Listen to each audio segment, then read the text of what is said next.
Welcome back to Secret Weapons, and today we're talking about Thermae by Bliss Audio.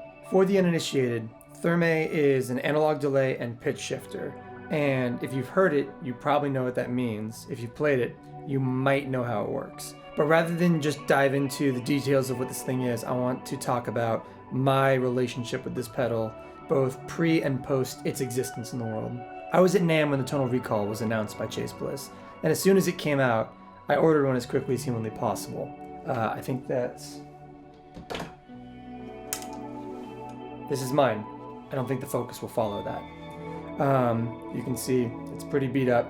I think we're shooting in 4K, I'll zoom in. This pedal is really, really important, not just in my writing, but also in my relationship with this pedal. It was, and still is, one of the greatest delay pedals I'd ever heard or played. But the thing that I really fell in love with on this pedal was the pitch shifting options. And they weren't designed as such necessarily, but with an analog delay, like a real analog delay like this, when you are tapping in your tempo, you're getting those same pitch change warbles that you would get if you were messing with a time knob on any other delay. And I figured out that you could tap in a tempo on dotted eighth mode, click over to the eighth mode and back again to create this really cool in-key pitch shifting effect using the repeats of the tonal recall. And I fell in love with this. I was absolutely obsessed. I think I shot a video on my cell phone and sent it to Joel and the guys at Bliss. I made a video on my Instagram with it. I have since made probably 3 different videos using that exact effect on this exact pedal. And I was totally in love with it. And I was sending emails to Bliss trying to figure out how to make those effects easier and how to make it a more seamless thing that I could maybe do in a live scenario. I got a fave switch, specifically so that I could try and do those pitch shifts in a live context using these 2 tools. I was totally smitten. I wrote parts around that, I developed play styles around that. It was just the most inspiring sound I had gotten out of a pedal that didn't feel like it was the original intent of the pedal. And that felt really special. Thermae took those effects, those jumps, those glitchy, pitch shifting, totally warm, beautiful things, and it expands on it and it makes it much more than what it was originally capable of. And it does it in a way that is much more capable and complex than what the tonal recall could do by itself. The tonal recall, I basically had one musical pitch option and any other pitch shifts kind of went out of key pretty quickly. This pedal is dialed in. These jumps feel pristine and accurate and gorgeous.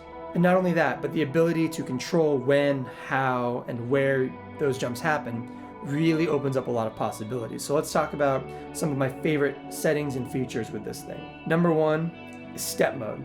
Step mode on this thing allows you to play your traditional delay line and have it stay at your main pitch until you hit your tap tempo button, at which point you will step to the next interval.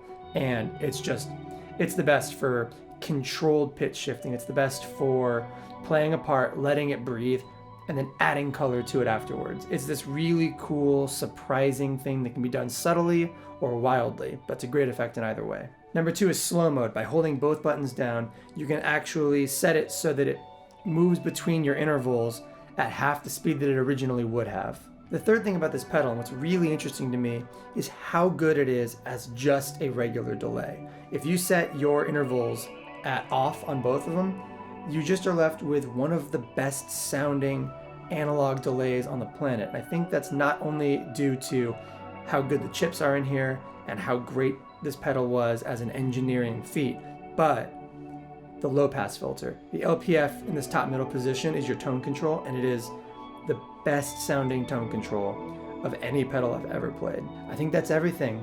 So yeah, let's jump into some clips. We're gonna go through some of the settings I just talked about. We're going to explore how this thing works in a mono and in a stereo context, how this thing can feed stereo delays and stereo reverbs in interesting ways, and how reverbs and delays can feed this thing in return. So yeah, let's jump in.